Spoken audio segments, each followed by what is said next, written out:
Сайн мэцхан үзэгчдээ та бүхэнд орой минь төргий. Шатлал нэвтрүүлгийн ээлж дугаар та бүхэнд хүрэхэд бэлэн болсон байна. За манай удаагийн дугаарт Монголын чөлөөтгөө холбооны ерөнхий менежер Батням оролцож байна. За танд үзэгчдийн өмнөөс энэ өдрийн минь төргий. За сайн байна. Өдрийн минь. За бид хоёрын хоёр ярилцах эхний сэдэв бол тун утгагүй манай оронд зохион байгуулагдах гэж байгаа. За өсвөрийн чөлөөтгийн Азийн аврах шалруулах тэмцээн байгаа тийм ээ. 7 дугаар сарын 25-наас 28-ны хооронд буян тухай спортын ордонд зохион байгуулагдана. За энэ удаагийн өсвөрийн Азийн аврах шалруулах тэмцээний бэлтгэл ажил хэр хангагдж байна? Бэлтгэл ажил бол ерөнхийдөө биелсэн. Тамирчтай авахд бэлэн. Заал танхимд дивжээ бүх юм бэлэн. Төлөөлөгч тамирчтай авахд л бэлэн байна да. Тэднээс ирсэн бол тэгэл тамирчид нь манад оролцох тамирчид маань бэлтгэлдээ гарцсан. Бэлтгэлээ хийж байгаа. Хэдэн орны баг тамирчид оролцохоор одоогийн байдлаар мэдүүлгээ өгсөн Монголыг оруулаад 14 улс энэ тэмцээнд оролцох гэж байна. 14 улсын охид хөвгүүд ирж оролцох нэ л гэж. Манай өсвөрийн тамирчдын хувьд өмнө нь бас Азийн аврах шалруулах тэмцээнд ямар амжилттай оролцдог байсан бол энэ удаагийн тэмцээнд бас ямар бүрэлдэхүүнтэйгээр оролцох гэж байна. Энэ удаагийн Азийн аврахт Монголын тамирчид бол ер нь улсын аваргаараа төрүүлсэн тамирчид. Чөлөөт өхөө барилтна. Сонгол мөхөөр анх удаа өсвөрийн хүүхдүүд маань 2 номерын хүүхдүүд маань сонгол мөхөөр барилтна. Өөрөөр хэлбэл чөлөөтийнхөө жингийнхаа 2 номерын бүхэн сонгомл руу ороод барилтна гэсэн үг тий. Сонгуулийн бэлтгэл хийж байгаа. Анх удаа л 10 хүүхд маань 30 жин барилдсан шүү дээ. 10-10-аараа сонгуульд 10 жин, чөлөөтд 10 жин, эмэгтэйд 10 жин. Өмнө нь манай өсвөрийн тамирчид төр Азийн аврах шалруулах тэмцээнд ямар амжилттай оролцож байсан бол? Манайх өмнө нь бол Азийн аврагаас бол манайх байнга аврахтай ирдэг байсан. 1-2 аврахтай өсвөрийн тамирчид маань охид өвгүүд маань гэсэн үг шүү дээ. Тэгээ энэ жил эх орондоо биднээс маш том дэлхийн бүхий холбоо, Азийн бүхий холбооноос том ихтгэл хүлээлгээд 3 төрлөөр энэ бол Монголд анх удаа бараг болж байгаа тэмцээн. 3 төрлөөрөө өсвөрийн тэмцээн бол Монголд хийж болж байгаагүй. Анхны тэмцээн болж байгаа. Манай тамирчдын хувьд өмнө нь бас та хэллээ 1-2 алтан медальтай ирж байсан гэж байгаа. За энэ удаагийн тэмцээн бол илүү онцлогтой байгаа. Яагаад гэвэл эх орондоо өөрийнхөө нутгийн дивжин дээр барилж байгаа гэдэг утгаараа тамирчдын сэтгэл зүй бол нэлээд өндөр байх бах. Та бүхний зүгээс ер нь одоогийн байдлаар тооцож байгаа нэг хэдээс хэдэн медаль авч гэдэг юм уу? Тим тооцоо ер нь гаргаж үзсэн үү? Ер нь бас тооцоонууд гаргаад манай багш нар эднээс бас өөрсдөө тооцоогоо гаргаад амлалтаа авцсан байгаа.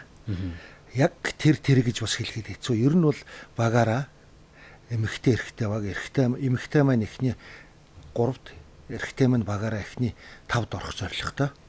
Тэр маань нэг баг нэгсэндээ 5-6 медаль гэсэн үг л дээ. Тэрийг бол яг тэмцээний үеэр харуулах гэж бодож байгаа. Тим зорилго тавьсан байна. Азад бол эмэгтэйчүүдээс бол яг Японы бүхчүүд бол Аздад төгөө дэлхийд бас маш өндөр амжилттай барилгааны үзүүлдэг тийм ээ. За эрэгтэйчүүдээс бол орон Иран, за сүүлд Индхэг, Япон, Солонгос, Хятад гээд сайн орнууд бол Азад бол маш их байдаг тий. Яг өсвөрийн энэ насны ангилалд ер нь ямар улсын баг тамирчид илүү дамуугай барилгааныг үзүүлдэг юм бэ? Өсвөрийн тэмцээнд бас онцлогчтой тий.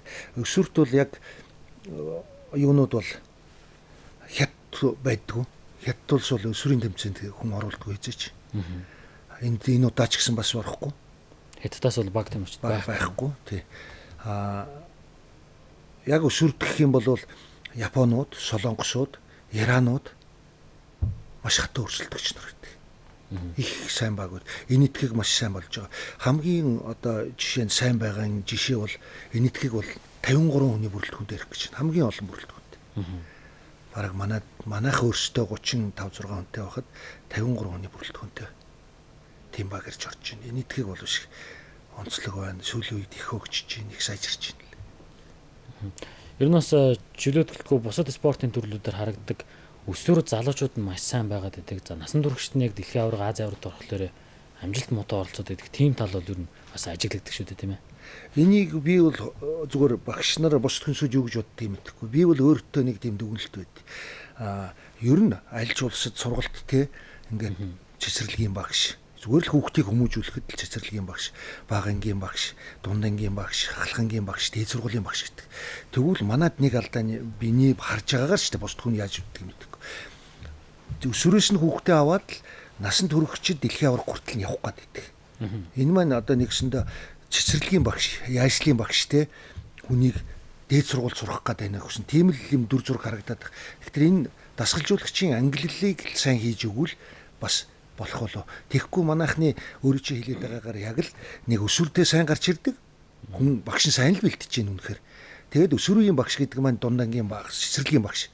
Тэрийг одоо жишээ нь дээд сургуульд тэр багш дээд доо заахгүйтэй адилхан л дээд гарч ирэх тэрэл цогсчт юм уу гэсэн би тийм л үзэлтэй байдаг хүн л да. Тэгэхээр бас мэрэгчлэнүүдийг яг насныхын ангиллалд тусгайлан бэлдэж өгөх шаардлагатай байна. Харин тий. Миний л бодол тэр. Манай улс яг энэ тал дээр яг яаж ажиллаж байгаа вэ? Одоогор бол тийм ангилсан юм байхгүй. Одоогор бол дасгалжуулагч шүүгчдэр маш сайн анхаарах гэж байгаа. Энийг л одоо ер нь хөгжүүлэх тал дээр миний өөрийн бодол энэ холбоонд ажиллаж байгаа үед энийг л анхаарах хэрэгтэй юм уу? Тэгвэл биднээс бага наснд Монгол хүүхдүүд тэргүй сайн байдаг. Тэрийг л яг зөв ангиллаар нь яваад өгчих юм бол маш сайн яхалах наснаа дэлхийн олимпиад сайн үзэх боломжтой. Шууд л дээд хүн бэлтэх биш. Тэрийг насныхаа ангиллалын тусгай багш нараар нь явуул сайжрах болов гэж боддог. Монголын жүлөөдөхөө холбоо бас саяхан шинэ бүтэц бүрэлдэхүүнтэйгээр үйл ажиллагаагаа явуулж эхэлсэн тийм ээ. За ер нь яг одоо шинэ бүтэц бүрэлдэхүүнтэйгээ байгуулагдаад удаагүй байгаа. Яг та бүхний одоо баримтлах гол бодлого зарчим юу байна? За мэдээж 2016 оны Рио-де Жанейрогийн Олимпийн наадамд бас гол анхаарлаа хандуулж байгаа байна. Тэгж. Ер нь бидний зорилго бол 32 он болтол стратеги төлөвлөгөө боловсруулсан. Тэр төлөвлөгөөг мөрдөх ёстой гэж бодож байгаа. Биднээс шинэ бүрэлдэхүүн маань Монголд чөлөөтөхийг л хөгжүүлэх. Монгол улсад чөлөөтөхийг бүх нийтийн спорт болгох зорилготой 32 он болтол зорилго тавьсан. Тэрний наадах ойрын зорилт маань бол Рио-де Жанейрогийн Олимп. Энд бол биднээс ямар ч байсан нэг алтан медаль авах гэсэн бодолтой бэлтэж байна. Одоо энэ өсвөр үе залуучуудаас маань тэнд гарч ирэх болов. Ер нь тийм л зорилготой. Бас нэг юм шүүмжил байгаад байгаа. Энэ ч бас оргүй биш. Ортой гэж бол ойлгож байгаа. Учир нь юу гэхээр Монголын чөлөөтхийн эмэгтэй баг тамирчид бол дэлхийд бол өөрсдөө ямар хэмжээнд барилж байгаа гэдгээ олон тэмцээнд бол харуулсан. Дэлхийн аврах чадвар тэмцээнээс медаль авч байна. Багаараа дэлхийн аврах чадвар тэмцээнээс мөнгөн медаль авсан.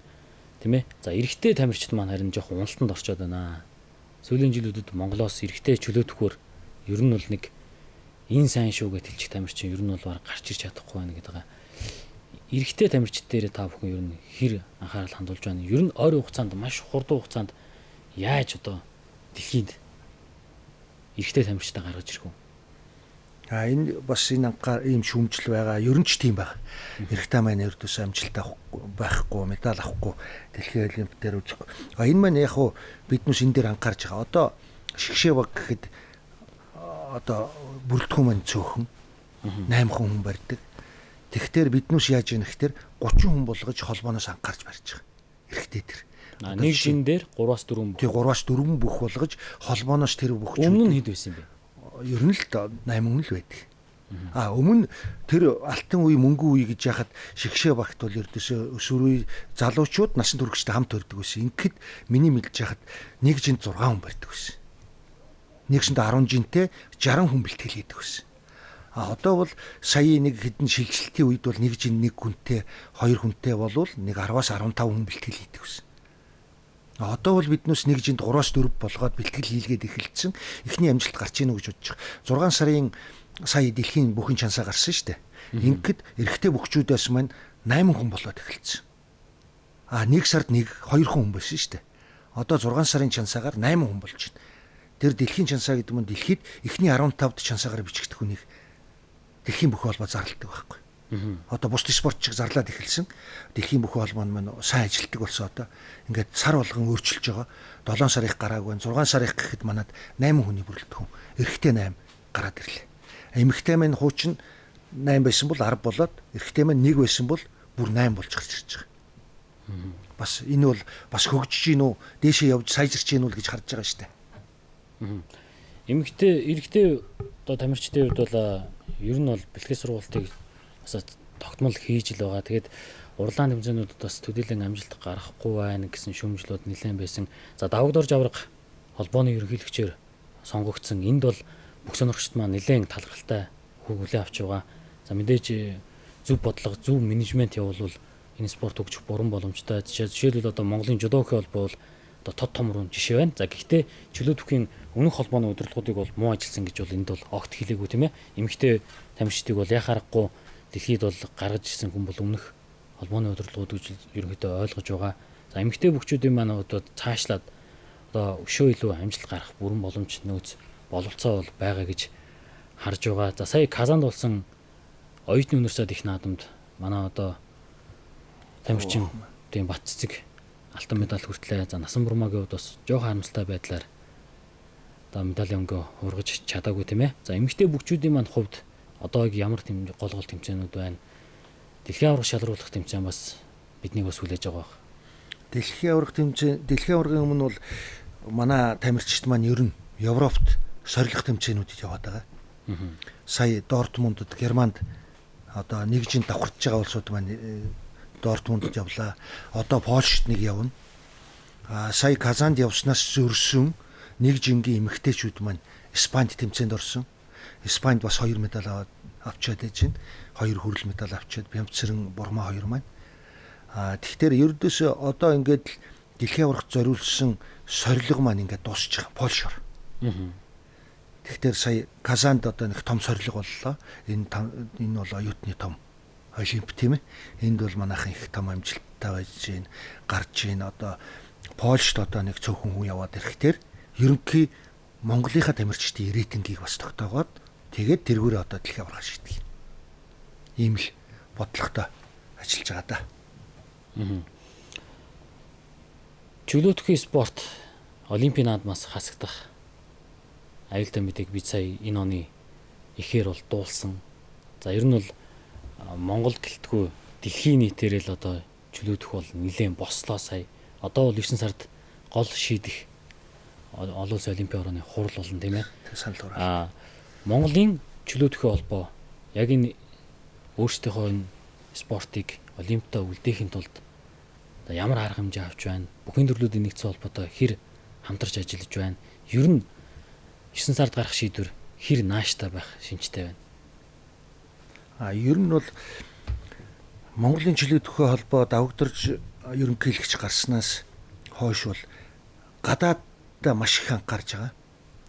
Ягаад гэвэл гадаадын бүхэн холбооны тэргүүнүүд Азийн бүхэн холбооныхон манай давагдарч аваргыг дэлхийн бүх гэдгийг бүгдээрээ мэддэг, бүгдээрээ хүндэлдэг. Тэгэхээр биднээс одоо жишээ нь биднээс тэмцээнүүдийг бол эн чинь бас шалгаруултаар өгдөг. Манайд бол жил болгон филагийн 2-3 тэмцээн өгөхөр болж байгаа. Энэ маань давагдарч аварга бол Азийн бүхэн холбооны том гишүүн болцсон тий. Дээр нь одоо дэлхийн бүхэн холбооны бас гишүүнд нэрэн дэвсэж явж байгаа. Ингэхдээ ердөөсөө манай холбоо бол гадаад талдаа бол анхаарал бол маш сайн байгаа. Дотооддоо бол бид бол яг одоохондоо энэ тэмцээн маань явдгаараа яваад миний бодлоор бол чөлөөтөх бол дэлхийгээс юунаас олимпиас бол хасагдах ямар ч тийм юу байхгүй, боломж байхгүй. Тэр нэг өрсөлдөж байгаа бус спортоос бол илүү байгаа. Тэргүү. 9 сард бол санал хураалт явна. Яг бай зүгээр тэр нэг холбоонд нэг жоохон ажилтан доголдсон байж болох юм ерөнхий дэлхийн бүхэн холбоонд. Гэхдээ одоо бол шал өөр болж байна. Одоо ингээд андчгүй тэмцээнүүдийн мэдээллүүд, рейтингүүд те биднүүстэй байнга харилцаж байгаа байдал эднүүс одоо тэр интернетээр тавигж байгаа мэдээл байнга тэр шинчлэгдэж байгаа байдал эднүүсийг харахад шал өөр болж ирж байна. Ер нь бол хасах гол шалтгаан нь дүрмээ ойрхон хугацаанд маш их сольдог. За нөгөөдгөр үзэгчдгүү болсон гэсэн тийм зүйлийг бас олон улсын олимпийн орны зүгээс бас яриадсан. Тий. Сая Москвад болсон хурлаар яг наадахыг чинь ярьсан. Дөрөвнээс нь болоод тэмцээн барилдаан сонирхолгүй болчих. Сонирхолгүй болох дээр үзэгч байхгүй болчих. Үзэгч байхгүй юм чинь телевиз тэрэнд ордгүй юм байна гэж. Тэгэхээр энийг дээшлүүлэх талаар маш их анхаарах хэрэгтэй юм байна гэж ярилцаад тэн дээр бол анхан шатны өөрчлөлтүүд хийсэн. Тэр өөрчлөлтийн хамгийн сүүлийн туршилт одоо энэ дэлхийн аварга. Тэр чинь янз янзын туршилтын яваад байгаа саналууд маш их байгаа. Тэр тэмцээний хэдэн цагаас эхлэх үү, хэдэн оноогийн өгөх үү те энэ тэмцээний хэдэн өдөр дуусгах уу, 2 өдөр барилдах уу, 1 өдөр барилдах уу. Ингээд тэр дөрөнд чинь эхний шийдлээ гаргаад тэрийг дэлхийн аварга дээр туртал. Дэлхийн аварга дээр одоо хүн сонирхож гин үзэж гин үү? Тэгвэл дахиад юу өөрчлөх үү гэдгийг ярьж байгаа. Сая Москвад давгаа аварга тэр хурал дээр суухад яг л энэ тухай ярьсан. Тэгвэл одооны дэлхийн аварга шалруулах тэмцээн бол маш хариуцлагатай, маш хариуцлагатай. маш чухал Тий. дэлхийн аварга шалралт тэмцээн болж байна гэж хэлж болохоор юм тийм ээ. Яг болно. Тэр маш чухал. Одоо энэ дүрм өөрчлөгдөөл тэр хурлын маргаашаас болсон тэмцээн шин дүрмээр эхэлсэн. Тэгэхэд л барилдаанууд шал өөр болсон. Одоо өрсөлдөөнтэй нөгөө нэг оноо цугтаадаг, зогсдог те. Одоо тэр нэг зөвхөн цугтаасаар хагаад хожиждаг те нэг тийм байдал байхгүй. Одоо яг ажилдаг, явдаг, оноо авдаг, мэх хийдэг шал өөр. Ер нь л нэг хуучин 70 80 оны стил рүү орж байгаа. Бэлтгэл маань ч тийм болж эхэлж байгаа. Төлөвлөгөө маань ч бүгд өөрчлөгдсөн байгаа шүү дээ. Тэр дүрм өөрчлөгдөхөд л бэлтгэлийн төлөвлөгөө өөрчилж байгаа. Тэгэл өөрчлөгдөж чинь би бол харагдан л гэж бодож байгаа шүү дээ. Одоо энэ тэмцээнүүдийг харахад тийм байна. Анхнаасаа л 2013 он ер нь талаасаа итрээд явж байгаа эхний хагас улирал дуусч байна. За оны төгсгөл хүртэл манай тамирчид тэр нь олон улсын чанартай ямар уралдаан тэмцээнд оролцох хуваартай байна. Одоо энэ юунаас дэлхийн аваргын өмнөх одоо энэ Казаны дараа нэг Польшийн тэмцээн байгаа. Тэгээд дэлхийн аварга байгаа. Тэгээд дараа нь юуны өсвөрийн юуны дэлхийн аварга, залуучдын дэлхийн аварга. Насан туршид маань тэгээд Канадад, Америкт 11 сард тэмцээнтэй. Тэгээд л он гараад шинэ календарт төлөвлөгөө маань эхлэнтэй. 9 сар болтол бол одоохондоо төр нэг сар гарны зааг гараад байгаа. Та Монголын чөлөөтгөх холбооны ерөнхий менежер болоод энэ ажлыг аваад удаагүй байна. Ерөнхий менежер гэдэг хүн бол одоо ер нь бол нийт ажлыг бол ихэнх нь л одоо нуглаж явж байгаа. Энэ ажлыг аваад ер нь хүндрэл бэрхшээлтэй асуудлууд хэрэг тулгарч байна. За хүндрэл гэдэг